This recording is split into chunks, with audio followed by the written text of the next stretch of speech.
Bəhsən ən gözəl sənət əsərləri görünməz əllər tərəfindən yaradılır və yalnız sevgi ilə baxan gözlər onları görə bilir. Bir zamanlarda uzaq bir ölkədə gözəl bir bağçası olan kiçik bir kənd vardı. Bu bağçada hər cür çiçək əkilmişdi. Qızıl güllər, lalələr, nərgizlər.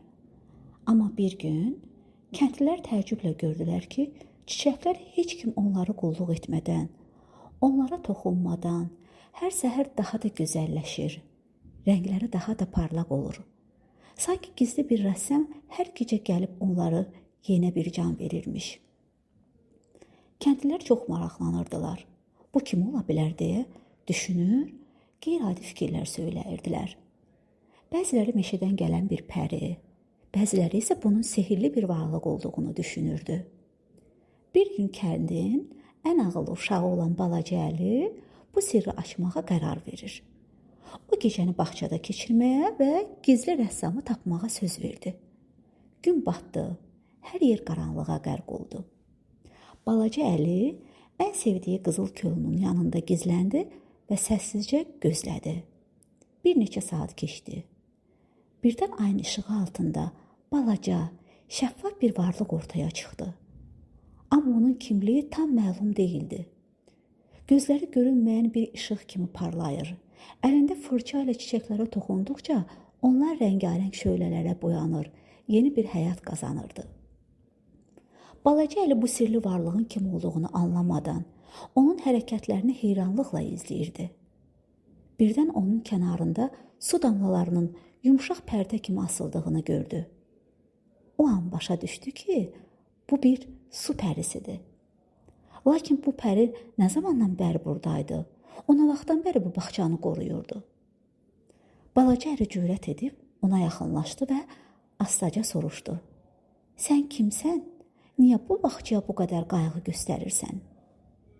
Su pərisi əvvəlcə qorxdu, amma sonra balaca Əlinin səmimi olduğunu hiss edib ona gülümsədi.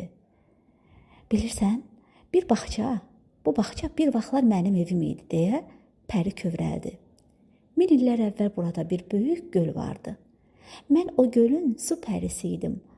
Amma illər keçdikcə insanlar gölü doldurdular, torpağa çevirdilər və burada bu bağça yarandı. Amma bu bağça sadəcə torpaqdan ibarət deyil. O bir vaxtlar burada axan suların ruhunu daşıyır. Ona görə mən hər gecə bu bağçanı rəngləyirəm ki, bura mənim itirilmiş evimdir. Balaca Əli pərinin sözlərinə heyran oldu. O başa düşdü ki, bu bağça sadəcə çiçəklərdən ibarət deyil. O 1000 illərin tarixini daşıyır. Su pərisi burada qalan sirri qoruyurdu. Balaca Əli pərinin sirrini kəndlilərə söyləmədi. Sadəcə bağçaya hər gün daha çox qayğı göstərməyə, çiçəkləri daha da qorumağa başladı. Onun bu qayğısı kəndlilərə də təsir etdi.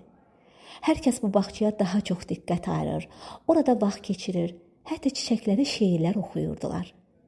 Və zamanla bağça daha da gözəlləşdi.